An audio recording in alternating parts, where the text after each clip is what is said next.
एक हॉस्पिटल का बिल और पूरी फैमिली की 20 साल की सेविंग्स खत्म। इन सब से ही बचने के लिए हम अक्सर पॉलिसी ले लेते हैं जो बड़े प्यार से और भरोसे से ली गई थी, ऐसी सिचुएशंस को ही टैकल करने के लिए। लेकिन क्या वो पॉलिसी आपके और आपके फैमिली के लिए सही है? आज उसी पर बात करेंगे और आपको इंश्योरेंस की दुनिया की वो बातें बताएंगे जो एजेंट्स आपको कभी नहीं बताने वाले। Hey everyone, this is Trade Bits and you are watching पैसे की पाठशाला डे 7। और आज हमने फाइनेंशियल लिटरेसी का वीक 1 कंप्लीट कर लिया। तो दोस्तों, ये है 30 डेज 30 वीडियोस का चैलेंज, जहां हर दिन एक फाइनेंस कॉन्सेप्ट आसान भाषा में समझते हैं। तो कल हमने इमरजेंसी फंड की बातें की थी। 1 मंथ का खर्च मल्टीप्लाइड बाय 6 और बन जाता है आपका इमरजेंसी फंड। पर इसके अलावा हम सब अक्सर किसी बड़े हॉस्पिटल बिल से बचने के लिए इंश्योरेंस करवाते हैं, क्योंकि हो सकता है कि इमरजेंसी फंड हॉस्पिटल के बड़े बिल के सामने छोटा पड़ जाए। पर क्या जो इंश्योरेंस आपने लिया है वो सच में आपको या आपके फैमिली मेंबर्स को बचा पाएगा? इस क्वेश्चन के साथ आज हम इंडिया की सबसे महंगी फाइनेंशियल गलती को ठीक करेंगे। इंडिया में जब भी इंश्योरेंस की बात होती है तो सबसे पहले सवाल आता है कि इसमें हमें वापस कितना मिलेगा। और यही सवाल पूरी प्रॉब्लम की जड़ है, क्योंकि हम इंश्योरेंस को इन्वेस्टमेंट समझते हैं। पैसा डाला है तो वापस तो मिलना ही चाहिए। अब एक सेकंड के लिए सोचो कि आप अपनी बाइक का इंश्योरेंस हर साल करवाते हो, प्रीमियम भरते हो, एक्सीडेंट नहीं भी हुआ तो भी उसमें पैसा वापस नहीं मिलता, और आप फिर भी खुश हो क्योंकि एक्सीडेंट नहीं हुआ।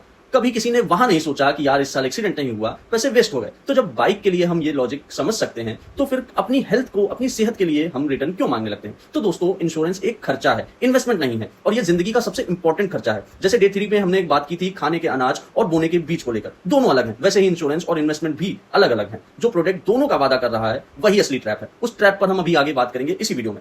दो इंश्योरेंस हर फैमिली में चाहिए, पर वो फैमिली में भी किसको चाहिए, कौन सा चाहिए, वो भी समझना जरूरी है। चलो दोनों हीरो प्रोडक्ट्स को डिटेल में मिलते हैं। सबसे पहले बात टर्म इंश्योरेंस की। इनका कॉन्सेप्ट एकदम सिंपल है। आप हर साल एक छोटा प्रीमियम भरते रहो। अगर पॉलिसी के दौरान आपको कुछ हो जाता है तो आपकी फैमिली को एक बड़ा अमाउंट मिलता है। अगर कुछ नहीं होता है तो कुछ वापस नहीं मिलता, और आपको कुछ ना होने पर कुछ ना वापस मिलना ही इस पॉलिसी की ताकत है। और इसीलिए टर्म इंश्योरेंस का प्रीमियम इतना सस्ता होता है और कवर मैसिव मिल जाता है। एक 30 साल के हेल्दी इंसान को भी 1 करोड़ का कवर 12 से 15 हजार रुपए सालाना स्पेंड करके मिल जाता है। मतलब रोज से 35-40 रुपए का खर्चा, जिसके बदले आपकी फैमिली की जिंदगी, बच्चों की पढ़ाई, घर का लोन सब कवर है आपके ना रहने पर। अब एक जरूरी सवाल, ये किसे लेना चाहिए? तो सिर्फ उसे जो कमाता है और जिसपे कोई डिपेंड करता है। और किसे नहीं लेना चाहिए वो भी जानना जरूरी है। तो अगर आप स्टूडेंट हो, रिटायर हो चुके हो, बच्चे सेटल्ड हैं, तो आपको इसकी जरूरत नहीं है। ये बातें आपको एजेंट्स नहीं बताने वाले। और हाँ, इंश्योरेंस लेते वक्त सारे टर्म्स और पॉलिसीज अच्छे से पढ़ लीजिए, और इंश्योरेंस लेते वक्त खुद से रिलेटेड बातें जो भी आपकी हेल्थ के रिगार्डिंग है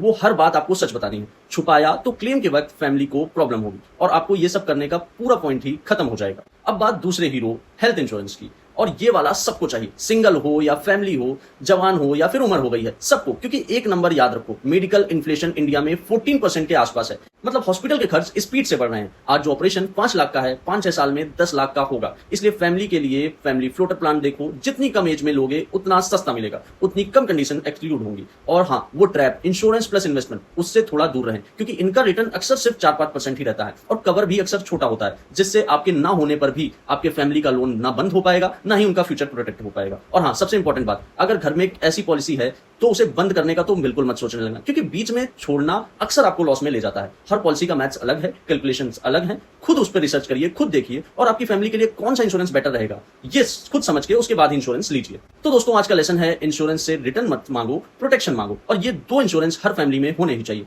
term insurance plus health insurance. और इंश्योरेंस और इन्वेस्टमेंट हमेशा अलग अलग रखो। अब कल से शुरू होगा पैसे की पाठशाला का वीक 2। फाउंडेशन बन गई है, अब सीखेंगे कि पैसे लगाने कहां हैं। और हाँ, छोटी सी बात याद रखना, इंश्योरेंस अपनी जरूरत के हिसाब से पूरा डॉक्यूमेंट पढ़ के लेना। मिलते हैं कल वीक 2 में, तब तक के लिए be fearless, stay aware, keep invested.